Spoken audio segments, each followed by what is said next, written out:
old one. You know what? I'm not even sure where I picked that one up from.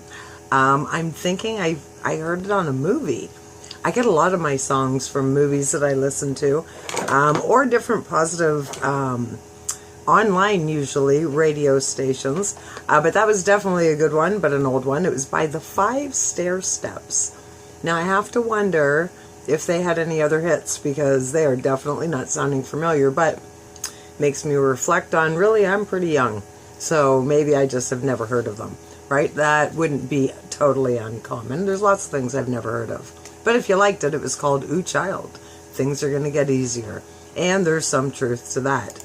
So that actually ties in, unintentionally, with the beginning of my news story. So, so much talk about suicide, so much depression, anxiety, all the things. The world has totally changed, right? It really has. And there's a lot of things that I think that is as a result of other changes, the food, the stress level, the media, whatever. But it is what it is, and this is the situation that we're in now. But, terrible things happen, and sometimes, as a result, other people are helped, or sometimes it turns into, positive ripples in a weird, indirect way. So, people have been reeling from the deaths of two cultural icons who committed suicide this month. Fashion designer Kate Spade and food television star Anthony Bourdain. Though their passings are tragic, their actions do have a silver lining. Thousands more people are calling emergency hotlines compared to the same period of time before the deaths. As news outlets were reporting on Bourdain and Spade, social media users and writers were sure to include the phone number for the National Suicide Prevention Lifeline, which, by the way, if you don't know, it's 1-800-273-8255. The number connects callers to 150 help centers across the U.S., where trained counselors are waiting on hand to help people who may be experiencing a mental health emergency.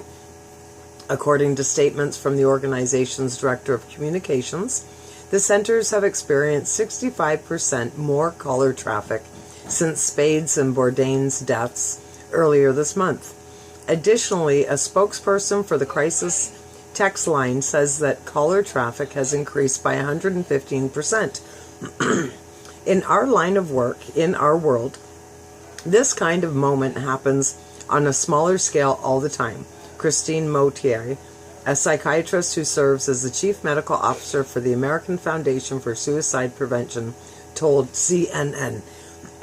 When a community is hit with suicides, there's a readiness to take action in game-changing new ways, she said. People may be calling the number because they are experiencing the suicide of someone who they're close to, or even someone they admire, like a celebrity, can leave them feeling more vulnerable and emotionally distressed than usual.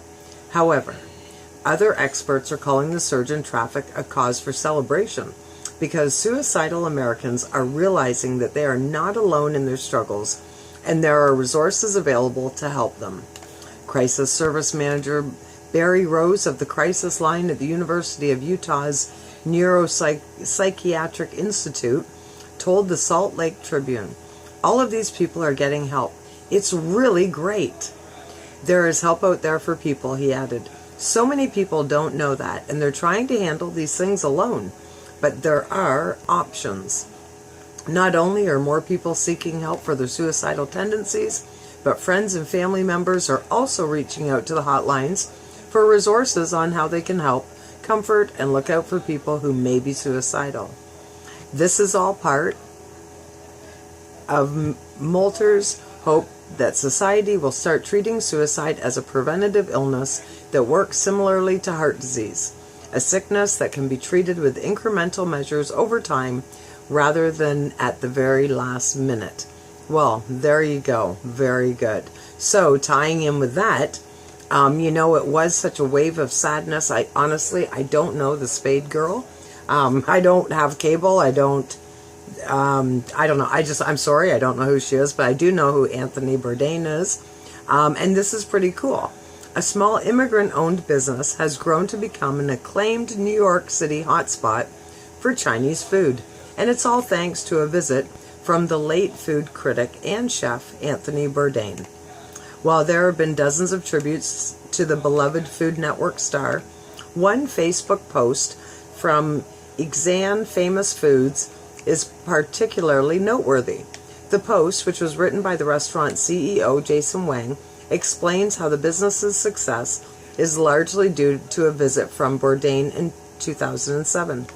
Wang's family had been living in a one-bedroom apartment in Flushing, New York, while he ran a basement food stall at the Golden Shopping Mall. Their business had been struggling until Bourdain visited the food stall for his show No Reservations on the Travel Channel. Wang says that in preparation for Bourdain's visit, his father had prepared a bunch of off-the-menu dishes to impress the culinary star, and it worked. After the episode aired, their business was booming.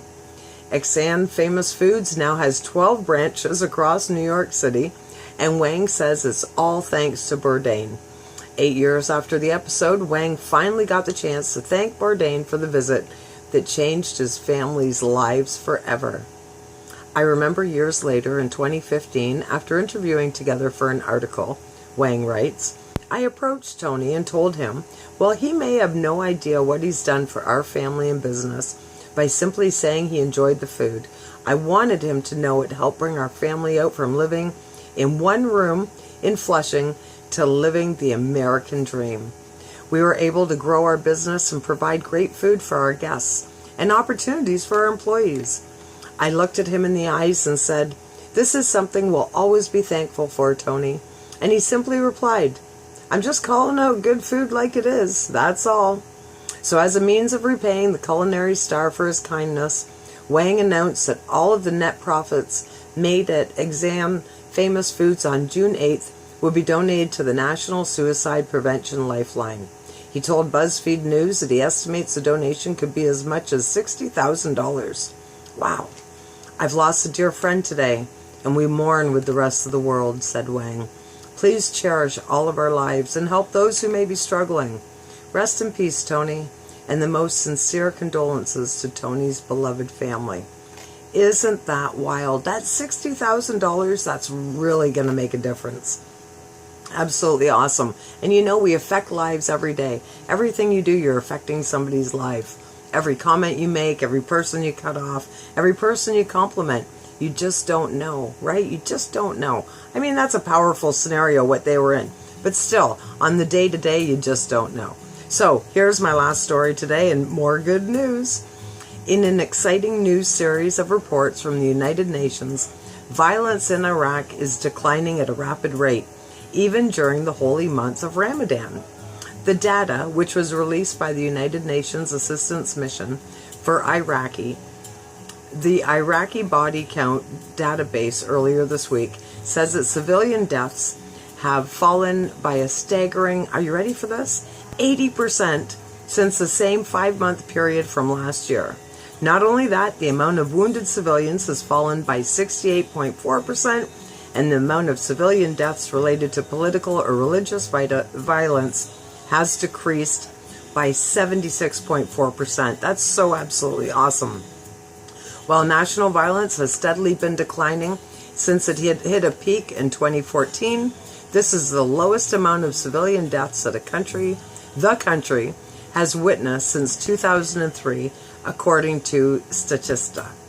AFP goes on to say that in May, the country even managed to hold parliamentary elections without any major reported security threats.